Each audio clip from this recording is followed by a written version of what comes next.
پاکستان سے بڑھ کر کچھ نہیں، ایک شخص کی خواہشات اس حد تک بڑھ چکی ہیں کہ وہ کہتا ہے میں نہیں تو کچھ نہیں۔ ایک ذہنی مریض ریاست مخالف سرگرمیوں کی وجہ سے سیکیورٹی تھریٹ بن چکا ہے۔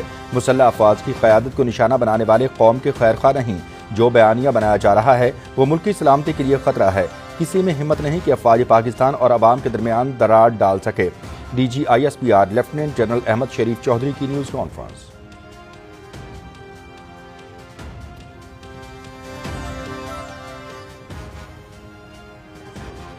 کسی دہشت گرد گروہ سے بات چیت نہیں ہوگی۔ نرگسیت کا شکار ایک ذہنی مریض اپنی منفی سیاست سے فوج اور عوام کو آمنے سامنے نہیں کر سکتا۔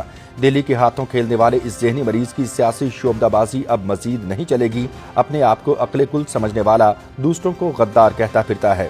بھارتی میڈیا مخصوص ٹولے کا سب سے بڑا سہولت کار ہے۔ افغانستان اور بھارت کا سوشل میڈیا ان کے بیانیے کو بڑھاوا دیتا ہے۔ D G I S P R lieutenant general Ahmed Sharif Chaudhry.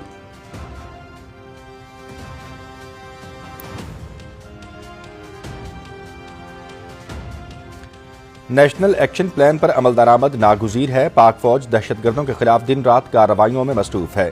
رواں سال 13,000 سے زائد آپریشنز کیے گئے۔ دہشت گردی کے خاتمے کے لیے مشترکہ بیانیہ ضروری ہے۔ امن و امان کے قیام کی ذمہ داری صوبائی حکومت کی ہے۔ 18 لاکھ سے زائد غیر قانونی مقیم غیر ملکیوں کو ملک سے نکال چکے ہیں لیفٹیننٹ جنرل احمد شریف چودھری۔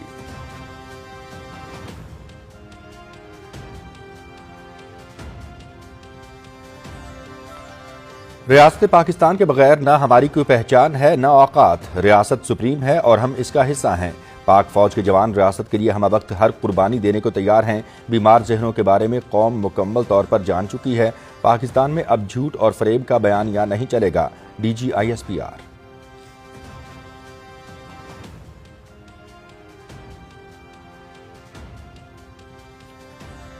نائب وزیر اعظم محمد اسحاق ڈار اور سعودی وزیر خارجہ شہزادہ فیصل بن فرحان کا رابطہ۔ ٹیلی فونک گفتگو میں علاقائی پیش رفت سمیت غزہ کی صورتحال پر تبادلہ خیال۔ نائب وزیر اعظم کی رفح کراسنگ کی بندش اور جنگ بندی معاہدے کی اسرائیلی خلاف ورزیوں کی شدید مذمت۔ غزہ تک امداد کی رسائی یقینی بنانے اور دیرپا امن کے لیے کوششیں آگے بڑھانے کے عزم کا اعادہ۔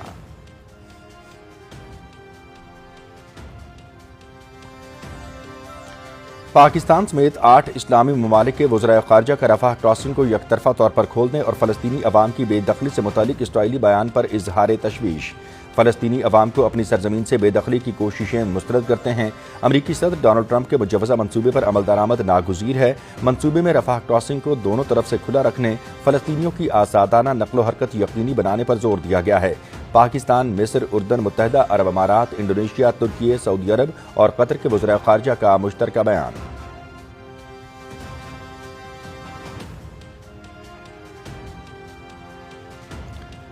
جنگ 71 کے ہیرو میجر شبیر شریف شہید نشان حیدر کا 54واں یوم شہادت۔ ملک بھر کی مساجد میں قرآن خوانی اور دعاؤں کے ساتھ دن کا آغاز۔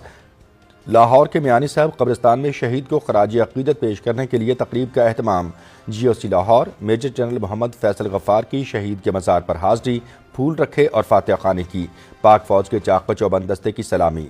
چیف آف ڈیفنس فورسز اور chief of army staff field marshal Syed Asim Munir اور سروسز چیفز کا میجر شبیر شریف کو شاندار خراج عقیدت۔ میجر شبیر شریف شہید نے 5 اور 6 دسمبر کی درمیانی شب دشمن کے مسلسل حملوں کو بہادری سے پسپا کیا۔ میجر شبیر شریف شہید کی بے مثال بہادری اور لگن قومی فرض کی علامت ہے۔ آئی ایس پی آر۔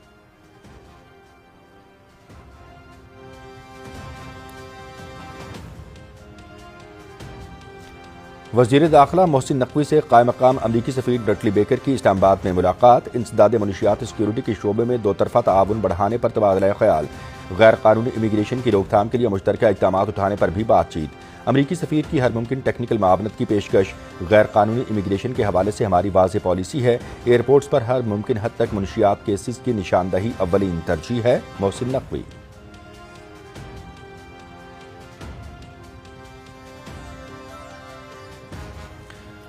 فوڈ ایک 2025 کے ثمرات پاکستان اور ایران کے مابین سرمایہ کاری و تجارت کا نیا باب۔ ایس آئی ایف سی کی معاونت سے فوڈ ایک زراعت، برآمدات اور عالمی شراکت داری کے فروغ کا مؤثر پلیٹ فارم ثابت۔ ایران کے 12 رکن تجارتی وفد کی شرکت۔ $40 لاکھ سے زائد مالیت کی 3 مفاہمتی یادداشتوں پر دستخط۔ زراعت اور ایگرو ٹیکنالوجی میں دو طرفہ تجارت پر تبادلہ خیال۔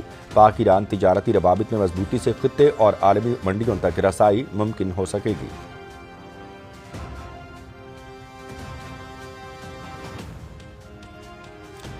بابری مسجد کی شہادت کو 33 برس مکمل 6 دسمبر 1992 کو اتر پردیش کے شہر ایودھیا میں انتہا پسند ہندوؤں نے مسجد شہید کی۔ انتہا پسندوں نے کلہاڑیوں اور ہتھوڑوں سے مسجد کو نشانہ بنایا۔ فسادات کے نتیجے میں 2000 سے زائد مسلمان شہید ہوئے۔ 2009 میں جسٹس منموہن سنگھ کی تحقیقاتی رپورٹ میں بی جے پی رہنماؤں سمیت 68 لوگوں کو مورد الزام ٹھہرایا گیا۔ 2019 میں بھارتی سپریم کورٹ نے ملوث تمام ملزمان کو بری کر دیا۔